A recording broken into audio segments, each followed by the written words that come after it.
Kita ke informasi lain, pemirsa. Usai viral di media sosial, Wakil Ketua DPR Cucun Ahmad Syamsurijal mengklarifikasi video viral tentang pernyataannya tak butuh ahli gizi. Ya, pernyataan tersebut ia sampaikan dalam sebuah forum SPPG mengenai peran ahli gizi dalam program MBG di Bandung. Kita memang pada akhirnya tetap ingin merekrut dari non-gizi, tolong tidak menggunakan embel-embel profesi ahli gizi lagi. Tetapi cukup sebagai posisi pengawas dan pengawas produksi dan kualitas atau QA dan QC seperti itu. Ketika saudara Menteri DPR, saya ketok, kita tidak perlu ahli gizi, tidak perlu persagi. Yang diperlukan adalah satu tenaga yang mengawasi gizi. Dalam sebuah video beredar pernyataan Wakil Ketua DPR Cucun Ahmad Syamsurijal tidak butuh ahli gizi dalam forum SPPG bersama Persatuan Ahli Gizi Indonesia atau Persagi di Kabupaten Bandung beberapa waktu lalu. Ia juga menyebut hanya butuh lulusan SMA yang dibekali pelatihan untuk mengawasi gizi dalam program MBG. Usai videonya viral, Cucun akhirnya memberikan klarifikasi dan membantah dirinya menyebut tidak butuh ahli gizi. Bahkan Cucun meminta semua pihak untuk mengawasi program MBG serta menyoroti kurangnya ahli gizi untuk dapur SPPG. Ia menekankan bahwa usulan terkait penggunaan istilah profesi muncul dari para peserta rapat, bukan inisiatif pribadi. Kejadian kemarin itu karena usulan tidak pakai lagi usulannya dalam forum itu. Ya kalau mau diganti jangan pakai ahli gizi, kita respon. Kita akan bawa kalau emang misalkan seperti ini, nanti justru profesinya yang akan tereliminir sama yang profesi-profesi lain. Tapi tadi saya sampaikan aspirasi di sini dengan BGN, maksimalkan yang ada, ya profesinya adalah ahli gizi, karena kita berbicara gizi ini kan ya. Oke. Menurutnya ada pihak yang mengingatkan agar istilah ahli gizi tidak dipakai bila nantinya ada perubahan atau pergantian mekanisme. Cucun menyatakan sudah berkomunikasi dengan Persagi dan menyampaikan klarifikasinya. Ia menyebut hubungan dengan organisasi profesi tersebut tetap terjalin baik. Tim Liputan, A-News melaporkan. Untuk memperkuat edukasi publik mengenai pentingnya gizi dalam membentuk generasi sehat, Badan Gizi Nasional meresmikan kampanye nasional Makan Bergizi Hak Anak Indonesia di Jakarta.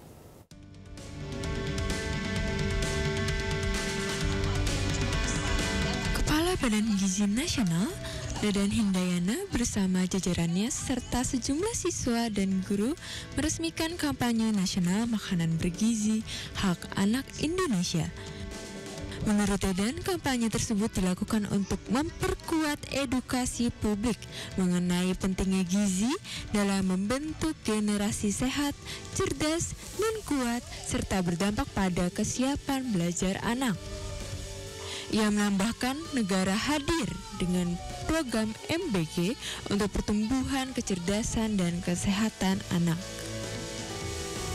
Seperti diketahui, sebagian besar mereka lahir dari orang tua yang pendidikannya rata-rata 9 tahun.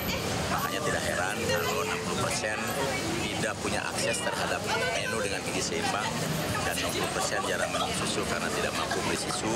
Oleh sebab itu negara hadir untuk memberikan hak akses atas makan bergizi dengan menu seimbang. Oleh sebab itu kampanye kita adalah makan bergizi hak anak Indonesia. Sejak awal diluncurkan, jumlah Satuan Pelayanan Pemenuhan Gizi atau SPPG di Indonesia telah mencapai lebih dari 15.000 yang tersebar di 38 provinsi.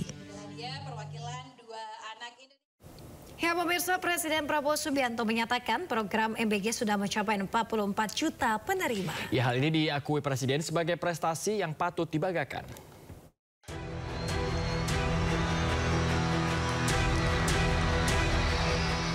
Presiden Prabowo Subianto menyampaikan pencapaian program makan bergizi gratis saat meluncurkan sekolah berbasis pembelajaran digital di SMPN 4 Bekasi Senin pagi. Prabowo juga meminta jajarannya tidak merasa puas dikarenakan target MBG dapat tercapai untuk 82,9 juta masyarakat. Alhamdulillah, makan bergizi gratis hari ini sudah mencapai 44 juta.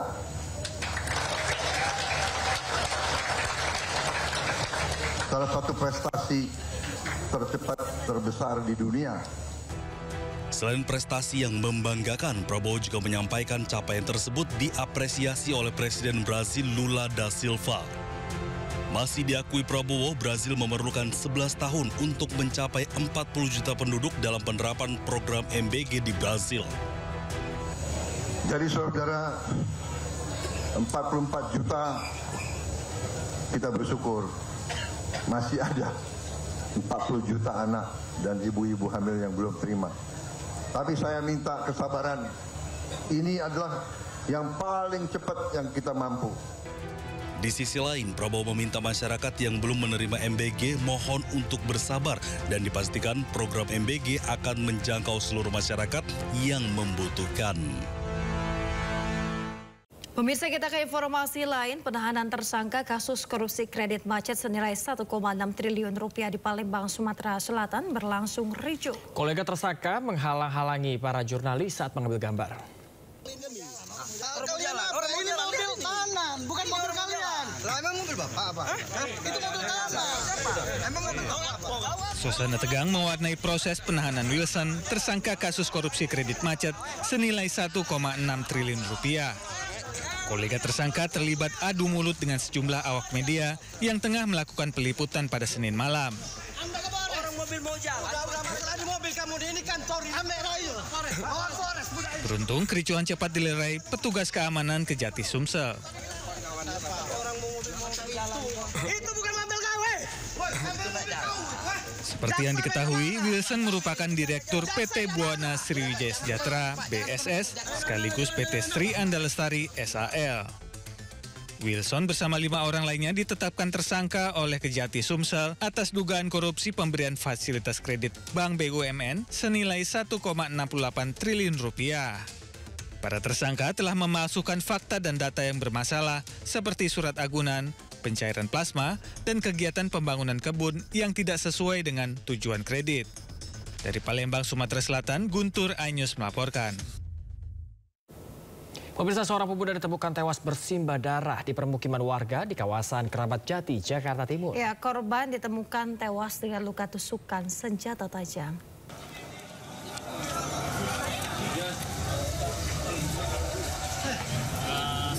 Seorang pemuda berusia 20 tahun ditemukan terkapar di pemukiman warga Jalan Raya Condet, Keramat Jati, Jakarta Timur pada Senin malam.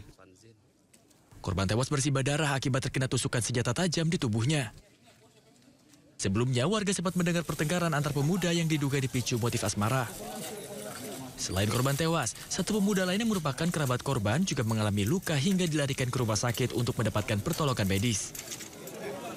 Sementara itu, korban tewas dibawa ke kamar jenazah Rumah Sakit Polri Keramat Jati untuk diotopsi. Kasus ini pun ditangani oleh pihak kepolisian sektor Keramat Jati, Jakarta Timur. Dari Jakarta, Rizky Pahluvi, A-News melaporkan. Pemirsa, kesal kerap diancam seorang pria gelap mata menganiaya kakak iparnya sehingga tewas di Sumedang, Jawa Barat. Sebelum kejadian, pelaku dan korban sempat cekcok.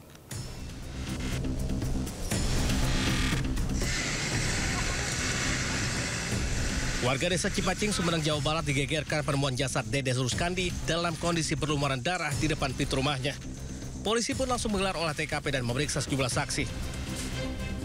Pelaku pembunuhan itu diduga adik ipar korban. Sebelumnya warga sempat mendengar anak korban berteriak melihat pertengkaran keduanya. Lihat juga, ya tiba-tiba udah terlihat si korbannya itu udah dibunuh gitu. Gitu. Lukanya bagian apa, Pak? Kelihatannya saat itu di belakang itu pisaunya itu menempel gitu. Di leher? Iya. Pelaku ditangkap polisi beberapa jam usai kejadian. Kepada polisi yang mengaku kesal karena korban sempat mengancamnya. Mereka pun akhirnya terlibat duel hingga akhirnya korban tewas dengan 6 luka tusuk di tubuhnya. Pelaku kini dijerat pasal tentang pembunuhan dan terancam hukuman hingga seumur hidup. Dari Sumedang, Jawa Barat, Beben Hafi, A-News melaporkan.